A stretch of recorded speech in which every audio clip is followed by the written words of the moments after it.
Muy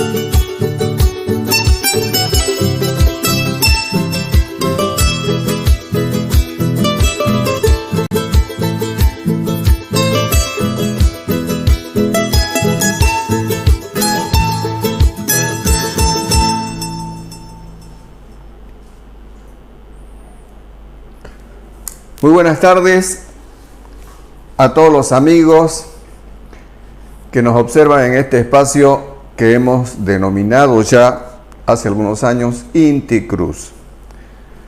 Un espacio que tiene una vocación de servicio a la comunidad, un espacio que es cultural, es político, es educativo, pero que fundamentalmente cada vez nos hemos ido circunscribiendo en aquello que nos parece lo más importante, el eje de todos los otros aspectos de la vida individual y societal, que es la educación.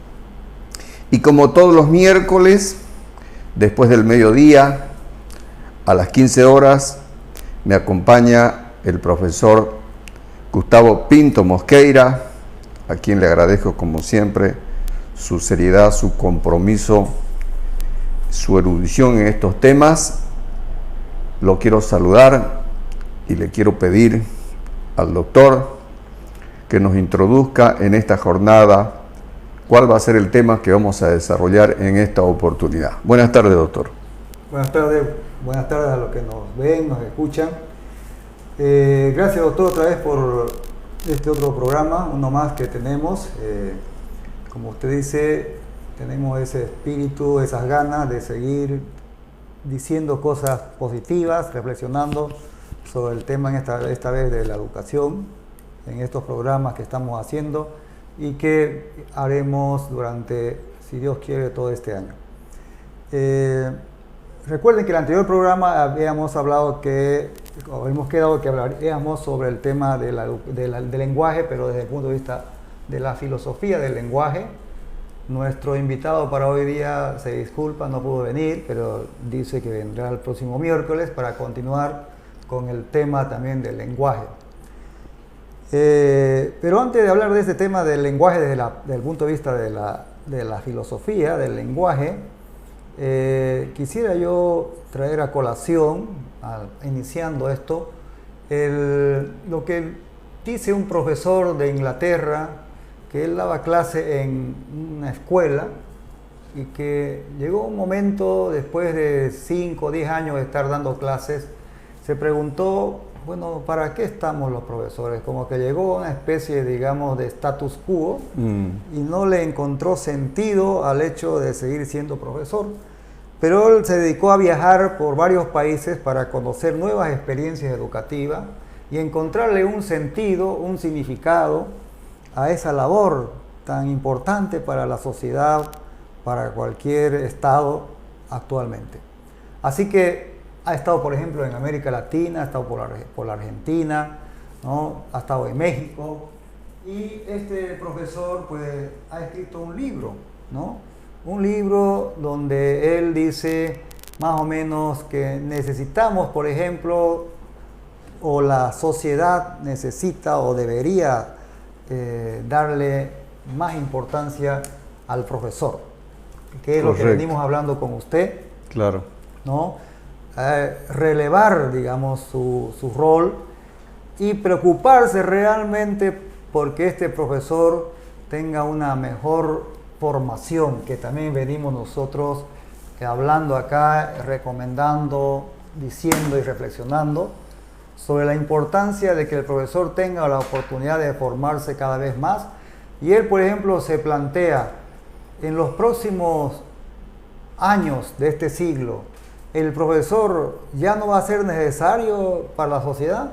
Él dice, es todo lo contrario. Por más de que existan, digamos, los robots, por ejemplo, inteligentes, que pueden saber a veces hasta mucho más que un profesor, ¿no? Tener información. Por más de que exista en las escuelas una implementación de las altas tecnologías para enseñar a los niños, a los adolescentes, y en la misma universidad, el profesor va a seguir siendo necesario. Pero eso mismo justamente exige formar cada vez más al profesor. Y él, por ejemplo, si a la vez queremos aumentar la calidad de la escuela en los países, en nuestras regiones. Él, por ejemplo, recomienda que el profesor, por ejemplo, debería, antes de ella enseñar a los niños, jóvenes, ¿no?, debería tener una experiencia de enseñanza, de práctica, por ejemplo, en la enseñanza durante más o menos unos 3 años. Similar a lo que tienen los médicos, decía, ¿no? Así como los médicos, digamos, hacen un internado, los médicos, digamos, están como 2 años o 3 años, ¿no ve?, para más o menos especializarse, digamos, en un campo de la medicina. Claro, ya pues, se van familiarizando con el trabajo. Claro, ¿no? Y entonces, por ejemplo, él dice, ese profesor, antes de ir a enseñar ya a los niños jóvenes, debería, por ejemplo, él ir a un aula y acompañar a un profesor de experiencia que tiene, digamos, varios años de enseñanza, ¿no? Aprender del profesor en el aula. ¿Me explico? Sí. Es decir, yo quisiera en ese sentido que usted, quiero empalmar, nos cuente su experiencia de cómo un médico, por ejemplo, él tiene esa formación de 3 años después de haberse, si usted quiere, titulado. Y algo parecido, él dice que ese profesor debería tener esas prácticas, digamos, 3 años, para que aprenda del que sabe más en un aula, para que siga siendo formado mucho en didáctica, ¿no?, en pedagogía, antes de meterlo a un aula ya como responsabilidad final para que enseñe y eduque a los niños. Claro, interesante. Mire, quiero empezar resaltando esta cuestión que usted dice de la experiencia de ese profesor, como usted nos está hablando de alguien que viene desarrollando su trabajo, parece ya varios años, y de pronto él se pregunta, se cuestiona, ¿no?, que eso es un ejercicio que, vamos a decir que es un ejercicio filosófico, ¿no? Claro. O sea, ¿qué es lo que estoy haciendo, digamos? ¿En qué estoy aportando realmente a la sociedad? ¿En qué estoy aportando al otro? Porque todo lo que uno hace en cualquier actividad, en cualquier profesión, en cualquier rubro, en realidad tiene que tener un sentido, tiene que servir para alguien, ¿no? Y usted me pedía que yo mencione algo de lo que ocurre en la formación, por dar un ejemplo, ¿no?, en la medicina, que es algo que uno conoce. La formación del médico, evidentemente. Fíjese usted, doctor, cosas curiosas, uno revisando. Mire, los hospitales, por ejemplo, ahora, usted los asocia siempre el hospital con la curación de los enfermos. Sí. Y resulta que los hospitales no fueron creados para curar enfermos. Los hospitales, en el medioevo, vamos a decir, eran lugares donde la gente solo iba a finalizar su existencia, a morir, vamos a decir. Los médicos en esa época no se formaban en los hospitales. Se formaban con médicos prestigiosos en otros ámbitos. La gente que tenía recursos, vamos a decir, que eran los menos, ¿no es cierto?, muchos siglos atrás, eso se atendían en su casa, en su residencia. Y en el hospital iba lo que le llama algún autor la gente abandonada, la gente miserable, digamos, ¿no? Y generalmente en los hospitales eran atendidos por gente que practicaba la caridad. Y por otra parte, el hospital era como un lugar de exclusión, vamos a decir, ¿no? Para evitar que esos males que se encerraban allí entre muros en un hospital se expandan a toda la ciudad, a toda la sociedad. Ha sido como en el siglo XVIII, más o menos, estimado y querido doctor, que la medicina comprende que el médico se tiene que formar en el hospital. La medicina se vuelve hospitalaria. Fíjese usted, estamos hablando de más o menos del 1800. Acordémonos que la medicina pues tiene miles de años en realidad, ¿no? Sí. Si solo nos referimos a la medicina occidental, ya nos encontramos con Hipócrates 500 años antes de Cristo, ¿no? Estamos hablando ya de 2500 años prácticamente, ¿no? Y ahora, ya si nos referimos a otros antecedentes, muchos miles de años más, hay hallazgos arqueológicos, ¿no? Hay pruebas de esto, digamos, ¿no? Entonces, estamos dando grandes saltos hasta que de pronto la medicina se empieza a enseñar en los hospitales, que es donde están pues los pacientes, ¿no? Se desarrolla lo que se llama la medicina clínica, ¿no? El médico aprende, vamos a decir, con su mirada, con su conocimiento, con sus ojos y con sus oídos, aprende la clínica, aprende a enfrentarse, a encontrarse, a detectar, a percibir las enfermedades, ¿verdad? Y hablando, por ejemplo, de una fase de la formación, bueno, y la medicina, como usted dice, se desarrolla en universidades, ¿no? Donde en general son 6 años, y ya en los últimos, fíjese que el último año ya es prácticamente hospitalario. Internado se llama aquí, ¿no? Que rotan por pediatría, por ginecología, por cirugía, por provincia, ¿no? Claro. Pero antes de ese último año... Algo así debería decir el profesor también, digamos, ¿no? Ir rotando de escuela, de colegio, ¿no? Aprendiendo de profesores que saben más que él, obviamente, ¿no? Adquiriendo experiencia antes de que se lo meta a un aula, digamos, con los niños, ¿no? Sí. Pues mire, interesante. Ese eso es lo que usted quería que yo me refiera. Yo, honestamente, yo siempre no estoy en este momento al tanto exactamente de la formación del profesor, si bien yo provengo en realidad de familia netamente pedagoga, ¿no? Pero me parece que siempre han hecho práctica los maestros antes de recibirse. Creo que siempre han hecho práctica en las escuelas, en los colegios. Pero el médico hace, inclusive antes del último año, ya él asiste a los hospitales. Por ejemplo, yo tengo alumnos que no están en el último, están en el 7º semestre, pero ya hacen cardiología ya en un hospital, ¿no?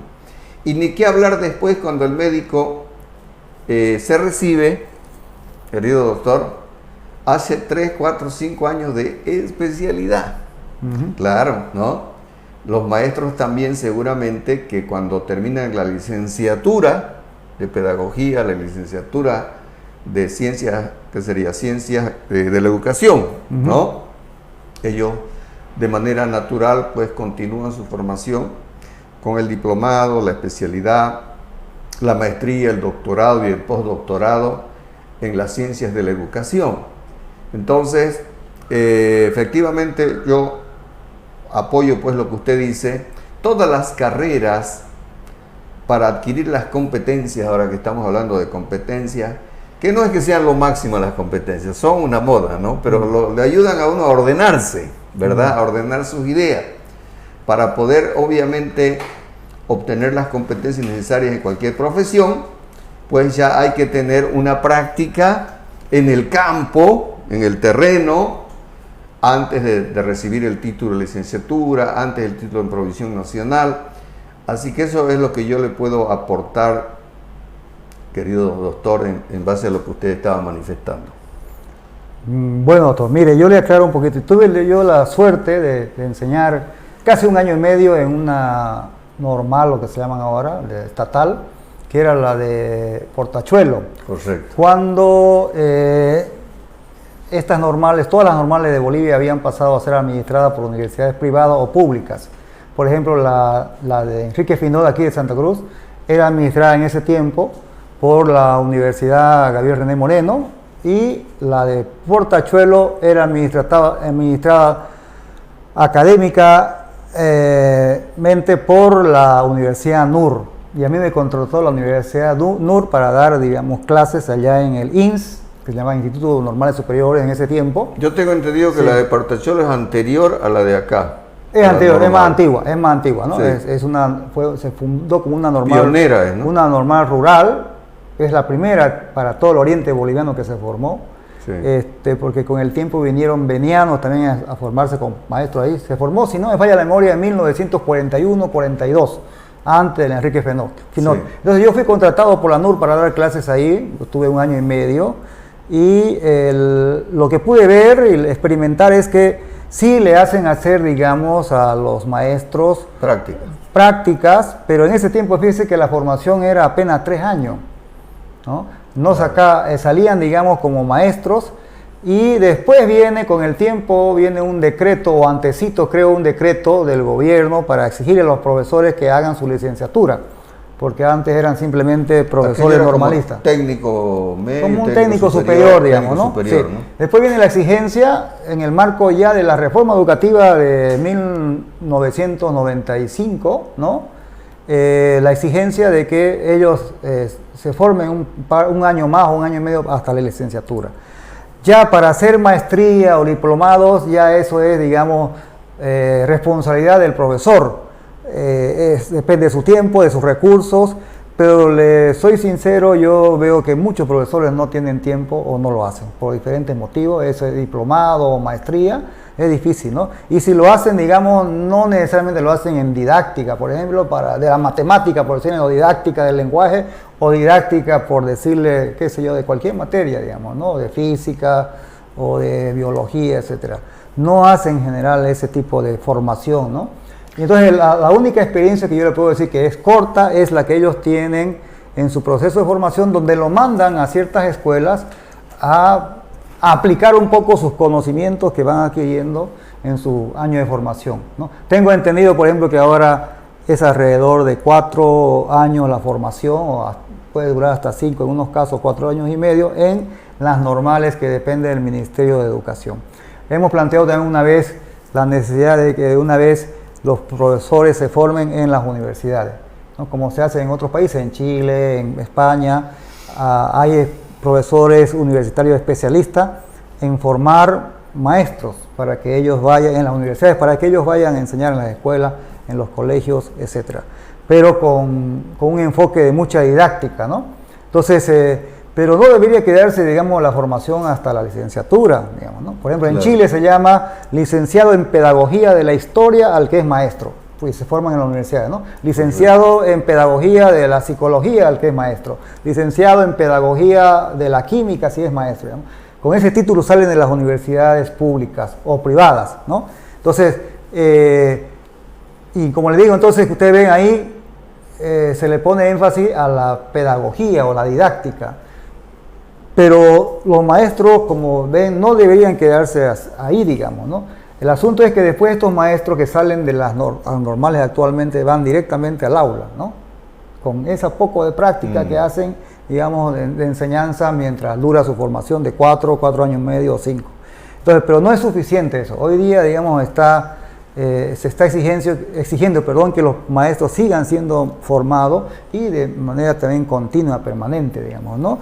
Por eso es que también hay que pagarle bien al maestro, porque eso no se dedica a otras cosas, ¿no? Y tenga el tiempo para estudiar, para leer, para seguir formándose permanentemente, ¿no? Sí, yo creo que el maestro en general, el que se dedica, tiene vocación, ¿no? O sea, ¿sabe que esto de la vocación no es algo también, no pues somos conscientes de todo, digamos, ¿no? Pero hay una tendencia, el maestro, el que se está dedicando a enseñar en la preescolaridad, en la escuela primaria, en la escuela secundaria, inclusive en la universidad, es porque hay alguna vocación, doctor, ¿no? Ya sea de manera totalmente cristalina, o como sea, porque hay otras opciones también en la vida, digamos, cotidiana que uno podría realizar. Y los que nos dedicamos a la docencia, también, en general, no estamos buscando un rédito material también, eso es otra cuestión, ¿no? Ahora, entonces, yo lo que quiero decir es que, bueno, tengo un concepto siempre muy alto por el maestro, me parece, digamos, la profesión más respetable, y que no se le da las condiciones materiales, ¿no? Seguramente ellos, y muchos lo hacen, buscan los posgrados. Yo he visto en la Universidad Gabriel Moreno, pero ¿sabe qué? Comparado con el salario, con el ingreso, con el sueldo, pucha, es caro. Hacer una maestría es tremendamente caro con relación a lo que gana un maestro. Entonces, está pues librado a su suerte el maestro, ¿no? Y no se le da de esto, que es justamente lo que queremos nosotros sostener en Inti Cruz, que el personaje, ¿no? El epicentro, el meollo, la médula del cambio que nosotros buscamos es la figura del maestro. ¿Verdad? Sí. ¿Y desde dónde se le va a dar el lugar al maestro? Desde la política. Claro que puede haber concepciones más estatistas, más privatistas, puede ser, pero tiene que ser desde la política. Y estamos en un círculo vicioso, querido doctor, donde nosotros estamos inmersos en este momento en una vorágine política donde creo que se están mostrando justamente las insuficiencias, los peores costados justamente de nuestra problemática educativa. No, el tema del maestro, el tema del alumno, el tema de la educación, no está ocupando los primeros planos, el foco de atención, el epicentro, ¿no es cierto?, como debiera ser. Nos estamos, digamos, encandilando con otros aspectos. Y evidentemente usted lo sabe, todos lo sabemos, que no va a cambiar significativamente, esto duele decir, esto es muy crudo, no va a cambiar Bolivia, gane uno, gane el otro. No, cualquiera sea lo que asuma el poder, no va a cambiar significativamente si no cambiamos la educación. Porque ya sea que ascienda al poder político, ¿no?, alguna persona bien intencionada, bien formada, ¿no?, que en general la política es una selva, vamos a decir, es una jungla, ¿no es cierto?, de luchas y de peleas y de poder y de ambición. Así algunos políticos digamos con ética, con capacidad, pero en general la administración pública está manejada por miles y miles y miles de personas que somos nosotros, que es nuestra sociedad. Entonces, por eso es que ojalá nos pudieran escuchar, porque eso es lo que pasa con usted y conmigo, por eso estamos aquí. Yo les cuento que mi amigo Pinto está hoy todavía enfermo, creo que está más enfermo que el miércoles anterior, no se ha recuperado, y él me venía diciendo, y yo lo percibo, ¿por qué viene el doctor Gustavo Pinto a cumplir aquí esa responsabilidad que él mismo se ha marcado a Inti Cruz? Porque sabe que estamos abordando un tema que es fundamental, que es el tema más importante, que es la educación. Entonces, usted, doctor, estaba en este momento, habíamos comenzado el programa, usted refiriéndose a lo que este profesor que había viajado y que había escrito un libro manifestaba dentro de ese examen de conciencia que hacemos los profesionales, si estamos realmente cumpliendo el mandato, ¿no?, si estamos siguiendo fielmente lo que nos dicta nuestra conciencia. Así es, doctor. Pero yo estoy pensando, por ejemplo, como usted dice también, a propósito de lo que usted habla sobre si se le está y se le va a dar la prioridad a la educación y a la escuela en Bolivia bajo este nuevo escenario de competencia por acceder a la administración del Estado. Sí. Ciertamente el gobernante de turno debería tomar, digamos, el toro por las astas, y así como hay la voluntad, por ejemplo, de destinar más recursos para la salud, ¿no?, que la misma gobernante ahora de transición ha dicho que iba a subir al 10% el presupuesto para educación este año, pues deberían también tal vez un poco más dedicarle a la educación del presupuesto general del Estado, Claro. Porque la educación requiere mucho dinero también para, digamos, sostener una educación de calidad. Si Claro. no se lo hace, va a ser difícil que desde la educación generemos un cambio fundamental en el carácter, en el comportamiento, en los valores, en la convivencia en Bolivia y entre los bolivianos, ¿no?, en un país que es tan diverso desde el punto de vista regional, cultural, etcétera. Así que comparto obviamente las observaciones que usted hace, perdón, doctor, hablando del asunto de la educación, cómo la educación no es todavía una prioridad en los programas de gobierno.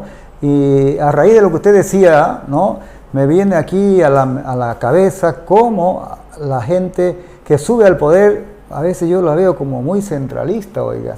Mire, está Víctor Hugo Cárdenas, que es un pedagogo, un entendido de educación, y no ha descentralizado ni una coma la escuela, la educación. No sé por qué esta gente les gusta, digamos, centralizar todo lo que son las actividades del Estado, ¿no? Cuando la educación debería ya, por ejemplo, este nuevo gobierno que estamos, aunque sea en transición, debería descentralizar algo. Dedicarse a esas cosas, ¿no? Víctor Hugo Cárdenas, que es ministro ahora, que se entiende de educación, oye, no ha descentralizado, como le digo, ni una coma.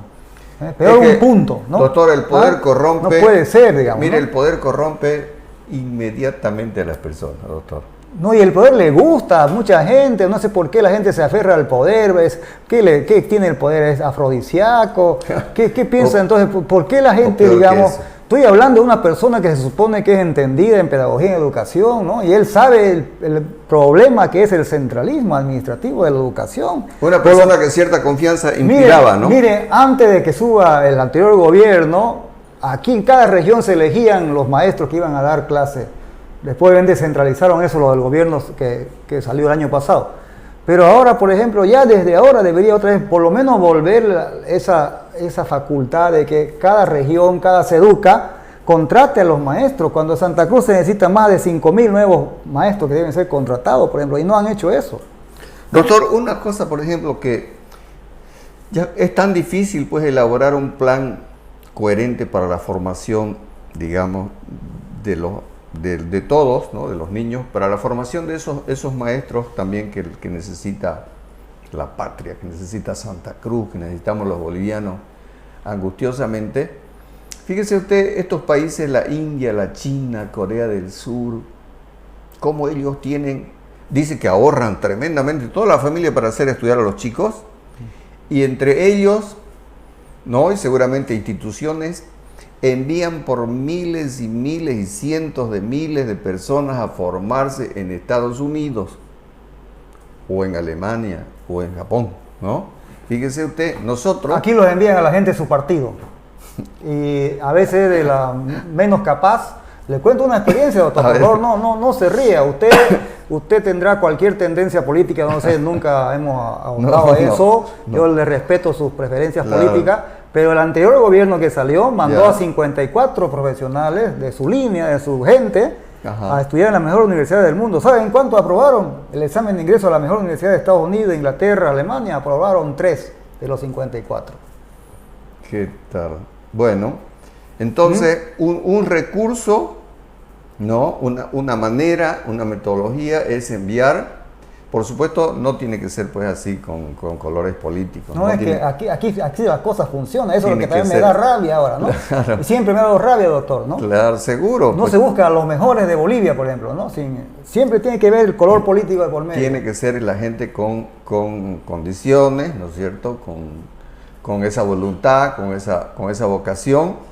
Y entonces estos países han enviado siempre miles y miles, fíjese, de personas a formarse en Estados Unidos, ¿no? Y después ellos vuelven, inclusive algunos demoran, porque ha habido miedo a veces de que la gente se quede, muchos se quedan. Pero ¿sabe qué? Se quedan, aunque sea 10 o 20, 30 años, pero todo el mundo vuelve a su tierra.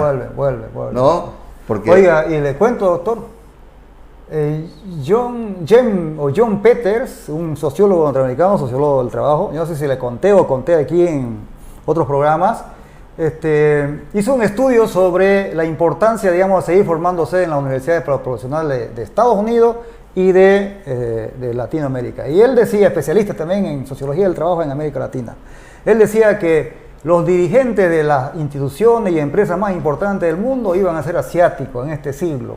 ¿Por qué? Él decía, porque él veía que en Estados Unidos, incluso hasta los gringos, los fines de semana, llegaba fines de semana y los gringos se iban, digamos, a los boliches, ¿no? A bailar, a fiestear. Los latinos peor, empezaban ya el jueves, el viernes, a ir a las discotecas y pasarse bailando los fines de semana, los que van a estudiar a Estados Unidos, ¿no? Y él decía, yo observo que los que van a dirigir el mundo, ¿no? Van a ser los asiáticos. ¿Por qué? Porque ahora en Estados Unidos se abren las universidades, las bibliotecas de las universidades los domingos más por exigencia de los asiáticos. ¿Qué le parece eso? Claro. Y los asiáticos... Mientras los latinos y los gringos moviendo el esqueleto los fines de semana, los asiáticos los domingos leyendo en las bibliotecas, estudiando. ¿Sabe qué, doctor? Algo que me dolió el alma, leí ayer, creo, que Bangladesh está está desarrollándose Bangladesh a índices mayores que China, fíjese usted. Sí. Yo recuerdo hace décadas, si nosotros nos referíamos a gente que se moría de hambre, vamos a decir, la pobreza extrema era Bangladesh, ¿se acuerda? ¿No? Y resulta de que ellos se la han ingeniado, a pesar de esa pobreza enorme, para encontrar caminos para salir adelante, querido doctor, y nosotros los bolivianos no hacemos nada de eso, no pasa nada, nos estamos quedando cada vez. Y estuve revisando yo el ingreso per cápita y esas cosas de Bangladesh, porque realmente me llamó mucho la atención. Y entonces la clase política, fíjese, un pueblo que de pronto encuentra una generación, una clase política que se ponen de acuerdo, encuentran políticas de Estado, porque hay que tener políticas de Estado, porque ya sea que alguien sea de izquierda, derecha, liberal, socialista, lo que sea, pero hay que ponerse de acuerdo en algunas cuestiones fundamentales. Y ya que usted habló algo de la política y algo me dijo, vale la pena aclarar que yo me considero políticamente un individuo posmoderno feminista, o feminista posmoderno. ¿Cuál es mi filiación política? Yo soy un posmoderno feminista, o feminista posmoderno, digamos, ¿no? Ser posmoderno significa que uno ya no cree en los grandes relatos de la modernidad. Y usted es un experto, porque yo lo conocí a usted cuando en una feria de libros que hacía tanto frío, yo leí, ¿no?, que el doctor Pinto Mosqueira, quien yo no conocía, iba a dar una disertación sobre posmodernidad. E inmediatamente me fui a la feria de libros, hace muchos años atrás. Gianni Bátimo era la exposición. Más de 10 años debe ser de eso. Más o menos. ¿No? Sí. Y ahí yo lo conocí a usted. Entonces, usted claramente me entiende cuando yo digo, ¿no?, después de haber, por supuesto, estudiado años y años, habérmelo pasado, ¿no?, con toda la filosofía, a mí me atrae el posmodernismo, ¿no?, que por supuesto algunos lo critican, pero usted sabe que tanto el marxismo, en definitiva, el liberalismo, digamos, ¿no?, que el uno al otro se contrapone, vamos a decir, sin embargo están dentro del mismo suelo, vamos a decir, ¿no? Entonces, justamente contra esas ideologías y otras más que no... Están dentro del mismo cajón. Claro, están al final ahí. Entonces, a mí me atrae justamente el posmodernismo, ¿no? La superación de todo eso. Por lo tanto, cuando uno es un posmoderno, digamos, convencido, ¿no?, después de haber atravesado todas las etapas de la filosofía, pues no puede uno aferrarse a la izquierda, a la derecha, al liberalismo, al socialismo, porque el avance de la filosofía justamente ha demostrado que la razón instrumental, ¿no?, ha perdido ese sustento, esa capacidad de decir verdades. Usted me había dicho que íbamos a hablar algo de filosofía del lenguaje, porque el miércoles pasado hablamos del lenguaje con después del corte, nosotros vamos a hablar. Con nuestro amigo Alejandro, que hoy nos falló, nos dejó con ganas. Mire, no hay nada seguro en la vida. Alejandro nos dijo que iba a venir y resulta que no vino. No, pero Alejandro, digamos, para hablar del asunto de filosofía del lenguaje, él más puede contribuir en filología, desde el punto de vista filológico, y desde el punto de vista lingüístico, ¿no? Correcto. Pero en filosofía del lenguaje creo que usted está más capacitado que yo, y yo quizás más que Alejandro, para hablar de filosofía del lenguaje, porque hemos leído, usted y yo hemos leído de filosofía del lenguaje, así que podemos contribuir perfectamente. Y si Alejandro pues puede, también lo podrá hacer el próximo miércoles, ¿no? Nuestro amigo poeta filólogo. Entonces, ya que usted mencionó una pausa, vamos a ver si la licenciada Victoria Zavala nos ayuda. Hacemos una pausa psicológica y seguimos hablando de la educación, que es nuestra vocación, nuestra obligación, la única herramienta que nos va a permitir a los cruceños y a los bolivianos dar un salto cuántico, pasar a otro nivel. Adelante.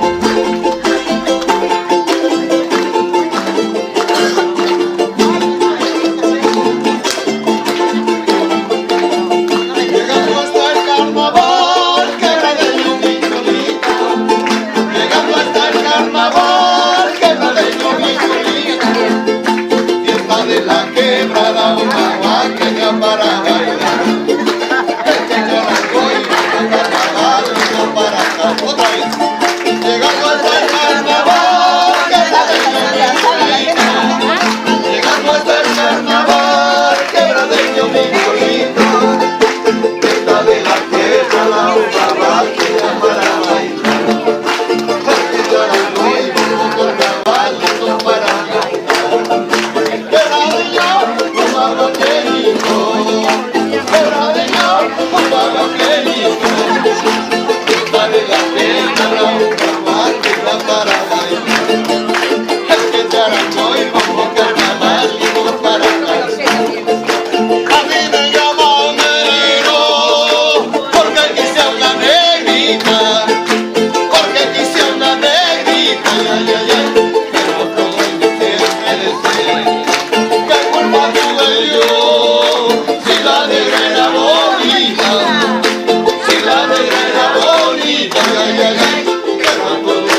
Bien, volvemos entonces con Inti Cruz y le voy a pedir a mi querido amigo que estaba entusiasmado, Pinto Mosqueira, a que continuemos ya. Nos dice Victoria, nos dice que ya tenemos algunos minutos para finalizar. Adelante, querido. Tenemos 10 minutos. Parece que tenemos 10 minutos. 10 minutos puede ser poco o mucho. Yo quisiera, doctor, retomar lo que habíamos quedado la anterior también programa, el miércoles pasado, de seguir hablando un poquito también del lenguaje, desde el punto de vista de la filosofía del lenguaje, que en el siglo XX ha contribuido mucho la filosofía del lenguaje a entender el lenguaje como tal, ¿no? Entonces, para después el siguiente miércoles hablar un poco del lenguaje cruceño, el lenguaje popular cruceño, ya con Alejandro, que él puede contribuir mucho en ese campo. Bien, el anterior programa hablamos también de la importancia, digamos, de enseñar bien el lenguaje, aprender bien el lenguaje, en este caso la lengua castellana, ¿no? La gramática.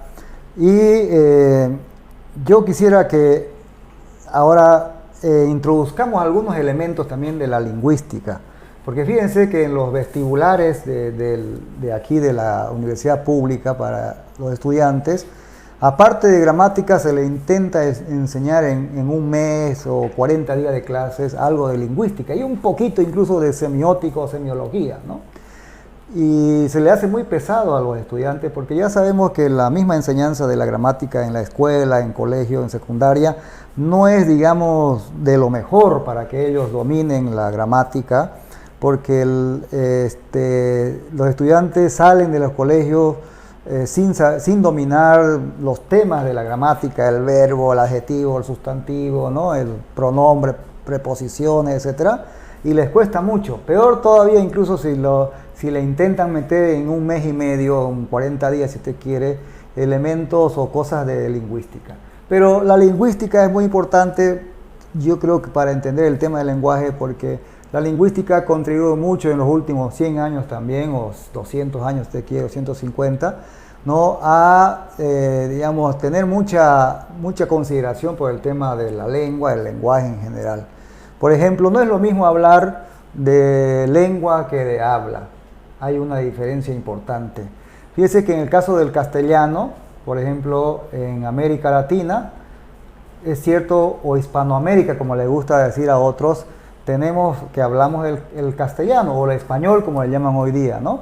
Entonces, pero desde el punto de vista del habla, hay por lo menos 5 maneras diferentes de hablar el castellano o el español en Hispanoamérica o América Latina, 5 maneras.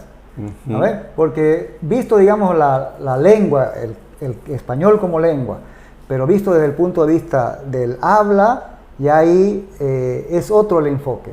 Fíjese que según la lingüística, el habla es lo que le da dinamismo a una lengua, enriquece a una lengua. No por nada, por ejemplo, la Real Academia de la Lengua Española ha reconocido en los últimos años, digamos, un diccionario ya elaborado de americanismos. Con palabras, digamos, que se han introducido e inventado en Hispanoamérica, ¿no? Y que se han incorporado a ese idioma que llamamos español hoy día. Entonces, las 5 maneras de hablar el castellano, por ejemplo, una de ellas es los mexicanos, ¿no? Otro es el caribeño. Los gauchos deben ser otra. Claro, el caribeño. Otro es el andino, que incorpora a Perú, la zona andina de Bolivia, incorpora a Ecuador, parte de Colombia. Ese es, digamos, el castellano andino o peruano, le dicen otro, ¿no? Y luego tenemos el castellano chileno, o el chilenismo, digamos, ¿no? Y luego tenemos el rioplatense, claro, que nació en realidad en Asunción del Paraguay, ¿no? Y se expandió después por Argentina, porque sabemos que desde Asunción del Paraguay se formaron, digamos, muchos pueblos, incluso desde el Paraguay, desde la Asunción se fue a refundar Buenos Aires. En 1585, si no me equivoco, se refundó Buenos Aires. Entonces, y luego tenemos pues Uruguay. Esa forma de hablar el castellano se llama rioplatense, que nació, repito, en Asunción del Paraguay y que se vino también para lo que ahora es el oriente boliviano.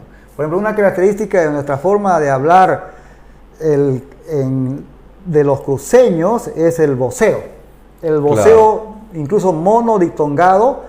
Por ejemplo, la forma de hablar el castellano en el oriente, Santa Cruz, Beni Pando y algunas subregiones de Bolivia tropicales o subtropicales, está emparentado con la forma de hablar el castellano rioplatense, de los paraguayos, no argentinos, y no con lo andino, aunque a usted le parezca algo increíble, ¿no? Entonces, quizás los vallegrandinos tienen una cosa intermedia, pero es una subvariación del castellano cruceño, la forma de hablar del vallegrandino. El vallegrandino, porque tienen una mezcla, digamos, de los andinos, los cruceños, los llaneros, como usted quiera hablar. Y un español muy antiguo también. Entonces, fíjense, tenemos 5 maneras de hablar el español en Hispanoamérica. Y en Bolivia es clara la diferencia que hay entre la forma de hablar el castellano en la zona andina, en el oriente boliviano, incluso los tarijeños como tienen su forma de hablar muy particular, más emparentado con la forma de hablar de los gauchos. Entonces, cuando hablamos de lengua, desde el punto de vista lingüístico, nos referimos a un sistema de signos, de palabras, esa es una lengua. Cuando hablamos del habla, hablamos de el uso particular que hacen los individuos o una comunidad particular de una lengua. Por eso es que el castellano o el español tiene diferente, se lo habla de manera diferente en diversos lugares de América Latina. Y es el habla, el uso particular que hacemos de una lengua, en este caso el castellano, el que le da dinamismo, enriquece a una lengua, hace que la lengua, digamos, no se quede estática. Hay en toda lengua, digamos, elementos que no cambian, que permanecen inmutables, pero hay, digamos, otros elementos que cambian, que varían. Y eso es el habla, justamente, lo que le da vida, dinamismo a cualquier lengua, de cualquier país del mundo, el habla.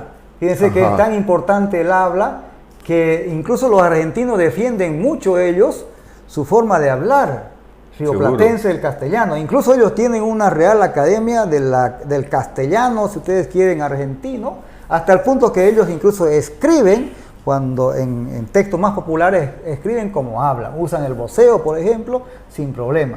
Entonces, dice que hasta las malas palabras son importantes, porque, claro, porque no se puede cambiar por otras. Claro, pero mire que es tan importante, doctor, conocer, por ejemplo, la etimología de muchas palabras a nivel local, regional. Por ejemplo, la palabra, y me van a perdonar los que nos ven y los que nos escuchan, la palabra pelotudos. Ajá. Los argentinos lo usan, como usted sabe, usted estudia en la Argentina, lo usan, digamos, a diario, como está en su vocabulario popular, regular o cotidiano. Es medio insulto, digamos. Pero es medio insulto, pero la gente no sabe de dónde viene esa palabra. ¿Usted sabe de dónde viene? No recuerdo. Pues yo leí de una lingüista o filóloga argentina que esa palabra viene de la época de la colonia, sobre todo la independencia. Resulta que en el proceso de independencia se formó un grupo, digamos, de combatientes que luchaban a favor de los patriotas, obviamente, y luchaban contra los realistas, los españoles, ¿no? El ejército español. Y este grupo le llamaban los pelotudos. ¿Por qué? Porque llevaban consigo unas bolas como pelotas, con unas cuerdas, para lanzarlas al enemigo, a los caballos y a los soldados, para enredarle los pies o las patas de los caballos y que ellos se caigan. Entonces, a este grupo le llamaban los pelotudos. Las boleadoras. Las boleadoras. Y de ahí viene la palabra, el origen de la palabra y la expresión pelotudo, que con el tiempo ya fue cambiando su significado en el vocabulario popular argentino. Claro. ¿Qué le parece eso? Interesante. Interesante. Muy, muy interesante. Por eso hay que saber un poco también la historia de las palabras, ¿no? Sí. Bueno, y este tema de la lengua, ¿no? Desde el punto de vista de la filosofía, de la lingüística, de la semiótica, de la semántica, de la gramática, etcétera, ¿no? Da para mucho. El tema en sí, el origen mismo del lenguaje hablado, vamos a decir, ¿no? Porque siempre los animales, los seres vivos se han empezado a comunicar desde la forma más rudimentaria, ¿verdad? Desde que, vamos a decir, en algún momento después de que aparece la vida. Ahora, es un tema muy interesante porque anatómicamente inclusive nuestros ancestros no tenían los aparatos para poder emitir los sonidos que después vamos a decir, adaptándose, va mejorando por ejemplo, la supervivencia a través de mejorar la caza, ¿no? Es uno de los primeros funciones que tiene y ventajas que tiene el lenguaje. Y así con el transcurso de etapas enormes, digamos, se va desarrollando el lenguaje. En algún momento aparece, por ejemplo, el otro día estaba revisando un libro, 5.000 años, decías, de palabras, ¿no? Algo así, ya ahí hablando ya de lenguaje escrito, ¿no? En fin, estamos ya transitando los últimos momentos, pero hay cosas tan interesantes. Por ejemplo, resulta que cada día, dicen algunos, que se está perdiendo, doctor, entre 3 y 5 lenguas. Fíjese usted, ya se han perdido miles, usted sabe, ¿no? Y eso es una tragedia, porque cada lenguaje, cada lengua o cada idioma que se pierde es toda una cosmovisión, ¿no? Una idiosincrasia, digamos, de un grupo de personas que se pierde para siempre, ¿verdad? Sí, un gran problema. Wittgenstein decía algo así como: todo lenguaje está conectado, relacionado, expresa una forma de vida, una forma de vivir. Y eso, digamos, acarrea lo que usted dice, ¿no? Claro. Muere una lengua, es como si se muera una forma de vida más. Claro, y se están evaporando por día, así como se van perdiendo especies. Son los dramas, son las tragedias cotidianas que no estamos pudiendo nosotros percibir. Bien, entonces, ¿cuánto tendremos, licenciada Victoria Zavala? Tenemos 2 minutos todavía. Entonces, en estos 2 minutos, la última parte, quiero yo nuevamente comunicarme de manera directa, sincera con los que nos observan y nos escuchan, para recordar, enfatizar y remarcar que el sentido de este programa Inti Cruz es instar, vamos a decir, al poder político, al poder intelectual, al poder cívico, al poder vecinal, etcétera, para que todos nos sinergicemos en lo que tiene que ser el objetivo, que es mejorar el nivel educativo de nuestros niños, claro, que son los que en el futuro van a tener que asumir las responsabilidades, que la educación es el eje en el que giran todas las otras facetas de la vida social, que esto lo han hecho ya otros países, no es ninguna locura, ya lo han hecho otros países, empezaron hace 20, 30, 40 años y han dado un cambio de 180 grados realmente en su realidad, en todo su índice de desarrollo humano. Eso es lo que nosotros tenemos que hacer. Ahora estamos bastante confundidos, encandilados con todo este mare magnum político en este momento y soslayando los temas que son verdaderamente importantes. En Inti Cruz hace años que venimos hablando de esto, lo vamos a seguir haciendo, es una vocación. Entonces, gracias por estar allí presente. Querido doctor, lo invito para que usted consuma sus últimos 60 segundos, más o menos, también dirigiéndose a nuestros amigos. Sí, decía el ministro de Educación actual japonés: el secreto de nuestro desarrollo es que después de la Segunda Guerra Mundial hemos invertido en educación. Correcto. Y quisiera despedirme de ustedes planteándole un dilema, una pregunta, un cuestionamiento que tiene que ver con la filosofía del lenguaje, a ver si algo más podemos decir, porque casi nada hemos dicho ahora. Para la próxima. Es un problema de fondo de la filosofía del lenguaje, es la siguiente pregunta: ¿el lenguaje expresa la realidad? Es una pregunta. Y eso ha generado mucha discusión, mucha reflexión y mucha tinta. Si el lenguaje realmente expresa la realidad. Ajá, excelente, interesante. Bien, amigos, el próximo miércoles a las 15 horas nos volvemos a encontrar acá por la FM 91.2, Radio La Voz Universal, y este programa también se emite por Facebook y por YouTube. Muchas gracias, permiso.